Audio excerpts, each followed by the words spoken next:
다음 뉴스는 최근에 이제 큰 관심사 중에 하나가 대통령의 그 생중계로 진행되고 있는 업무보고 많은 분들이 관심을 가지고 있고 오늘도 4시부터 보니까 국방부, 보훈부, 병무청, 방사청 등등 업무보고를 한다고 하는데 그러니까 지금 이제 몇 차례가 진행되면서 이제 평가들이 나오는 것 같아요.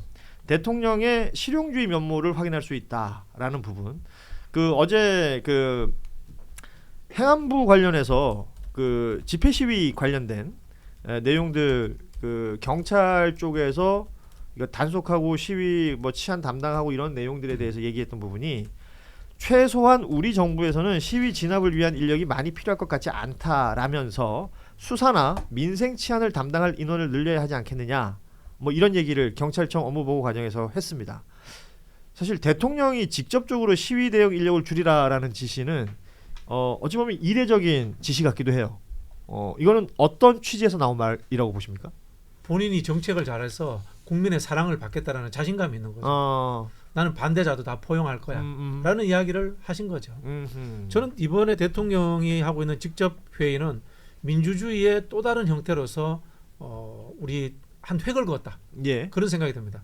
우리 대한민국 공무원들이요. 고시 패스하고 나면 국민들 만날 일이 없습니다. 그런데 자기들끼리 서류 주고받으면서 주요한 정책 결정을 다 합니다. 근데 이거를 우리 국민들이 알아야 되잖아요. 근데 이게 대통령처럼 대의민주주의에 의해서 선출된 사람이 그걸 이제 국민들에게 공개해서 보여주는 거예요. 대한민국 국가가 이렇게 운영되고 있어. 그런 부분에서 굉장히 민주적으로 이것을 의미 있게 봐야 되고요. 저는 국회도 그렇게 해야 된다고 봐요. 지금 상임위에서 공무원들 대상으로 질의응답하는데 좀 수준 떨어지잖아요. 예. 좀 수준 높여야 되고요. 좀 더 나가면은 제가 늘 주장했습니다만 1년 365일 상시 국감을 해야 됩니다. 국회의원들이 늘 공무원들 불러서 질문하고 현안에 대해서 답하고 토론하는 그런 구조로 돼야지만이 대의민주주의가 정책 결정권자를 감시하고 비판하는 구조가 제대로 만들어집니다. 지금 보면은 이 업무보고 자체를 어떤 정치적인 장으로 쓰려는 그 목소리들에 대해서는 단호하게 또 비판하는 목소리를 대통령이 직접 내기도 합니다. 이학재 사장 관련된 언급도 있었던 것 같고 뭐 그 사랑과 전쟁은 그 뭐 바람 피는 거 가르치는 것이냐 뭐 이런 얘기들까지도 지금 많이들 뉴스를 통해서 확인하셨을 텐데 어제 재밌었던 장면은 그 원전 관련된 얘기를 기후환경부 그 김성환 장관이 있는 자리에서 그러니까 장관도 민주당 출신이니까 조용히 하고 당적이 없는 한수원 사장이 대신 말해봐라 뭐 이런 얘기를 했습니다. 그러니까 원전 관련된 과학에 대한 이야기를 하는데 왜 이게 정파성을 가지고 진영의 논리로 접근하느냐라는 일종의 비판 아니겠는가라는 생각이 드는데 이런 것들은 다분히 바람직한 거잖아요. 그렇죠. 저도 어제 보는데 이게 원전 관련한 그 기관장들이 되게 많더라고요. 예. 그래서 어제 그 대통령이 이제 발언을 시키는데 한 대여섯 명이 얘기하는데 다 말이 다르던데요. 그러니까요. 그래서 저도 정리는 안 됐어요. 근데 그걸 보면서 더더욱 느낀 게 이거는 정말 진지하게 냉철하게 한번 토론을 해서 그러니까 저 정립을 방향을 해야겠다라는 생각이 그러니까 들더라고요. 정부가 어떤 방향을 정한다. 근데 이게 어떤 정파성이 중심이 돼서 방향이 정해지는 것은 우리가 바라는 일이 아니지 않습니까? 그렇죠. 실질적인 과학적인 근거를 가지고 우리에게 유리한 방향으로 가고자 하는 것 아니겠어요? 그런데 예를 들어서 지금 민주당이 추진한다고 해서 국민의힘이 특별히 과학적인 이유 없이 아니면 이게 반대할 이유를 일부러 찾아서 반대한다던가 이런 식으로 나온다는 것은 이건 문제잖아요. 제가 뭐 얘기를 하면 대답을 좀 해주세요. 정파성이 없을 수는 없어요. 정파성이 없으면 정당 뭐하러 해요? 그렇죠. 꼭 그 이재명이 왜 집권해야 됩니까? 다만 과학적 근거가 적당하냐. 그렇죠. 과학적 근거가 적당해야 되고 공동이 합의될 수 있는 범위를 벗어나지 말아야 되는 거죠. 그런 부분인 것 같고 탈원전 문제는 이런 것 같아요. 제가 봤을 때 원전 마피아라는 게 존재하잖아요. 예. 원전 마피아가 존재한다는 것은 원전 산업이 그만큼 크다는 뜻이에요. 크다는 뜻이기도 하고 그만큼 중요하다는 뜻이기도 하다라고 이제 전제 조건을 받아들여야 되고요. 그다음에 이게 우리가 트라우마가 있는 게 문재인 정부 때 우리가 탈원전이라는 단어를 쓰면서 굉장히 오해된 측면이 있어요. 예. 그게 포스트 뉴클리어인데 포스트라는 영어를 우리말로 옮기니까 탈이 돼버렸는데 사실은 탈이 아니었잖아요. 그렇죠. 점진적인 축소 또는 더 이상 짓지 않는다는 뜻이었는데 이게 국민들에게 선전선동의 오해가 된 게 당장 원전 없애버리고 있는 것도 없앤다라는 그렇죠. 취지로. 있는 거 없애버리고 그러면서 산업기반 없앤다. 그러면서 외국에 원전 수출하는 게 도덕적으로 맞느냐라는 이중적 비판에 만들어져 버렸단 말이에요. 그러니까 이재명 대통령 이야기는 A냐 B냐라고 딱 무자르듯이 하지 말고 실용적으로 할 수 있는 것은 하고 받아들일 것은 받아들이자라는 그런 식의 아마 취지로서 토론을 진행한 것 같아요. 그러니까 대통령의 이제 말 그대로 실용주의적인 어떤 면모가 보이는 어떤 장면들이다라는 평가들도 하고 있는 것이고 지금 이제 몇 개 부처의 그 업무 보고 과정 중에서 이제 이슈가 됐던 내용들 있잖아요. 뭐 탈모를 건보에 뭐 적용하는 방법이라든지 아니면 그 연명치료 중단 관련해서 뭐 인센티브 얘기라든지 이런 것들은 사실은 어찌 보면 좀 논쟁적인 이슈들이기도 하잖아요. 그러니까 생중계로 오픈돼 있고 국민들이 다 보는데 이런 논쟁적인 이슈를 대통령이 꺼내놔요. 이런 건 뭔가 노림수가 있는 걸까요? 노림수가 있는 거죠. 토론하라는 거죠. 음흠. 토론해서 집단지성을 가지고 합리적 결론을 만들어내라는 거죠. 윤석열은 그냥 어디 하늘에 계시를 받아서 2,000명 의사 정원 찍어 내려버리잖아요. 예. 하늘이 쪼개져도 2,000명. 이재명은 그게 아니잖아요. 이슈를 던지잖아요. 본인도 제가 봤을 때는 그 원장 관련해서는 결론 안 가지고 계실 거예요. 좀 그렇게 봐요. 나는 이번에 그 업무보고도 그렇고 업무보고를 당한 사람들 중에 이제 그 열받은 사람들의 하는 행동을 딱 보니까 질책을 당했던 사람들 그리고 그 옆에 숟가락 얹는 정치인들을 그렇죠. 보니까 예. 좀 재밌더라고요. 예를 들면은 그 공항공사 인공사장이 이제 그 책갈피에다가 돈 넣어가지고 빠져나갈 수 있는 거. 이학재 사장. 예. 그거 질문을 그때 했었잖아요. 그러니까 이제 이 사람이 아니 이렇게 되면 범죄 수법을 알려주자는 거냐 이래서 화를 막 냈잖아요. SNS에다가. 그러니까 대통령이 사랑과 전쟁 얘기를 이건 했죠. 사랑과 전쟁을 그럼 보면은 우리가 바람 피는 법을 네. 알게 되는 거냐 막 이러면서 이 사랑과 전쟁이라는 거 혹은 바람이라고 하는 키워드를 넣어가지고 아예 그냥 그 사람이 말한 것보다 훨씬 더 세게 우리 귀에 들어오기 시작하잖아요. 예. 그러니까 깜짝 놀랐잖아요. 근데 그 좀 있다가 넷플릭스보다 더 재밌다 이런 얘기 나오니까 또 요즘 넷플릭스도 핫한 사람들 많은데 그게 또 이 귀에 들어오면서 야 이것도 이제 또 그런 쪽으로 또 뭔가 좀 시원한 느낌이 드네. 이제 이러다가 보험친구닷컴 광고를 시작합니다. 이 보험친구닷컴 부담되는 보험료 알듯말듯한 보장 내 보험 바로 알고 싶을 때 그럴 때는 검색창에 보험친구닷컴을 검색하시기 바랍니다. 아니면 1844-0585로 전화를 하셔도 좋습니다.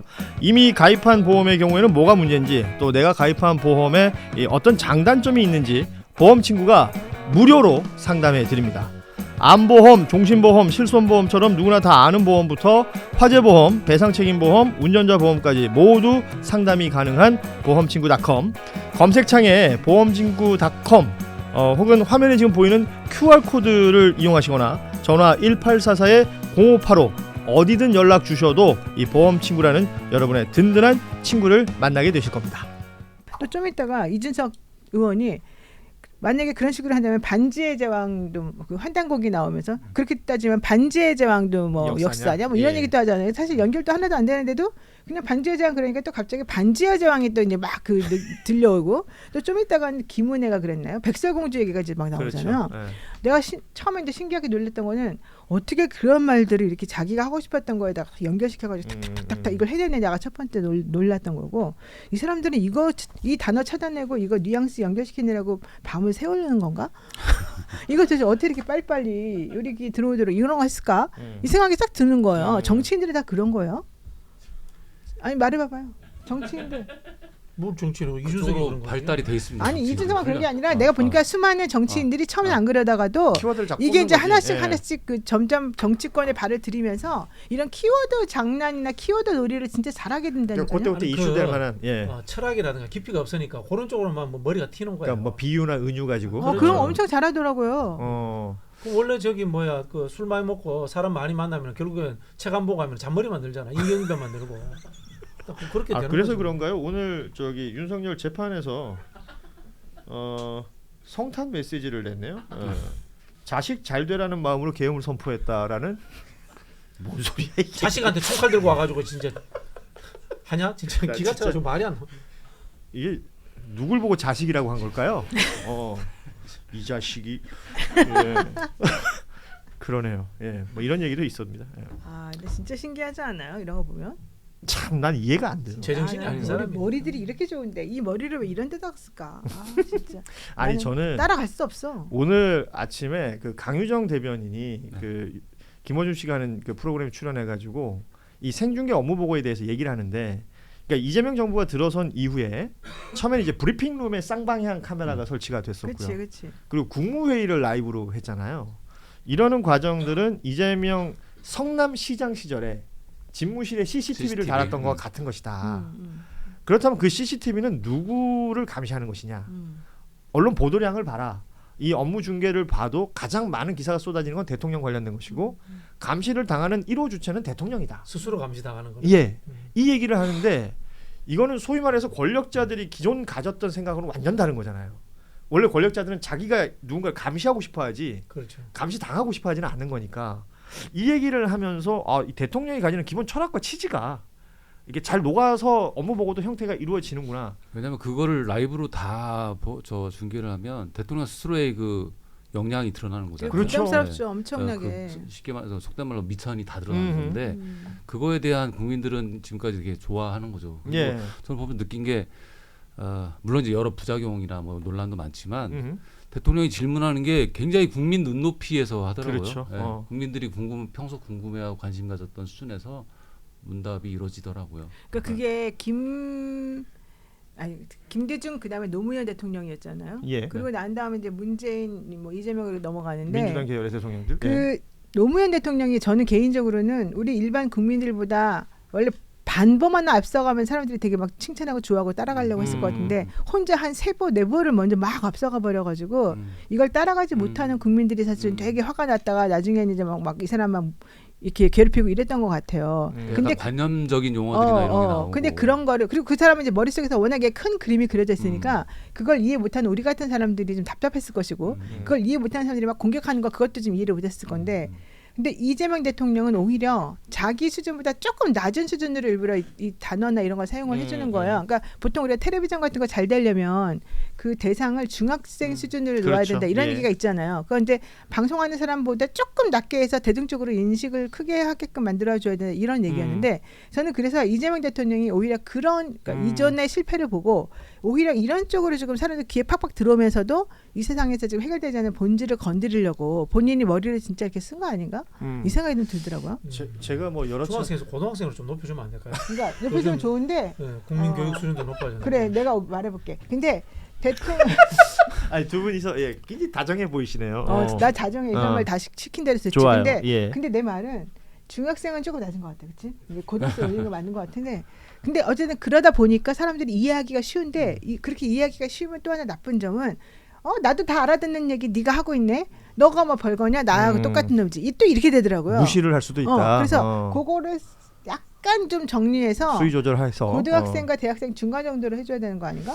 그래서 제가 이제 뭐 지난번에도 비슷한 말씀 한번 드렸었는데 이재명 대통령이 그러니까 소위 말해서 라이브 방송이 최적화되어 있는 캐릭터인 건 틀림이 없는 것 같아요. 그러니까 본인이 일단 준비가 많이 돼 있어야 되는 것도 있는 것이고 그리고 그 라이브 방송이라는 게 방송을 전문으로 하는 사람들도 생방송 어려워하는 사람들 어렵죠. 우리 어렵잖아요. 근데 그 압박감을 그 긴장감을 일정 수준 즐기면서 그리고 말씀하신 것처럼 왜 권력자들이 하는 말이 굉장히 관념적이고 어려운 말 위주로 들릴 때가 많은데 그냥 시민들의 눈높이와 같은 곳에서 땅바닥에 발붙이고 있는 정치인 같잖아요. 그래 바로 거예요. 진솔하게 이야기하는 그 거예요. 이야기들이 전달력이 참 좋다. 진솔하게 예. 스킬의 문제는 생각하지 않고 진솔하게 이야기하시는 거예요. 그래서 이 파급력에 대한 또 그동안의 몇 번의 경험으로 또 쌓인 이력들도 있을 것이고 이런 것들이 지금 이 업무 보고를 통해서 국민들이 또 느끼고 있는 부분이 아닌가라는 생각을 또 해보게 됩니다. 예.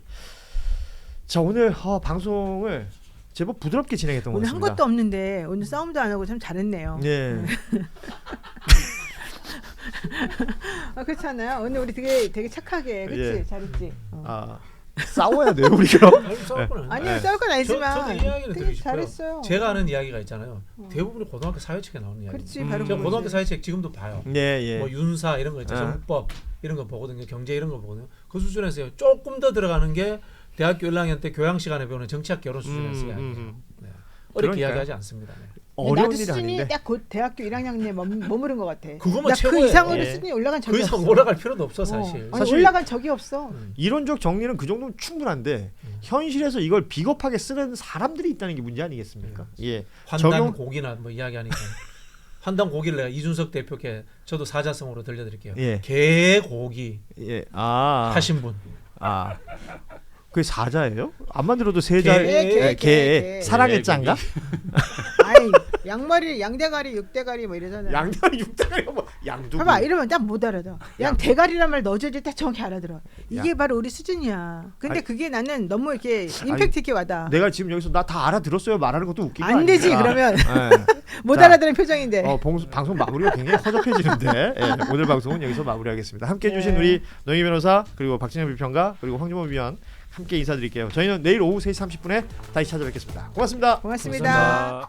보험친구닷컴 광고를 시작합니다. 이 보험친구닷컴 부담되는 보험료 알듯말듯한 보장 내 보험 바로 알고 싶을 때 그럴 때는 검색창에 보험친구닷컴을 검색하시기 바랍니다.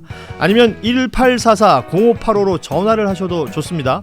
이미 가입한 보험의 경우에는 뭐가 문제인지 또 내가 가입한 보험에 어떤 장단점이 있는지 보험친구가 무료로 상담해 드립니다.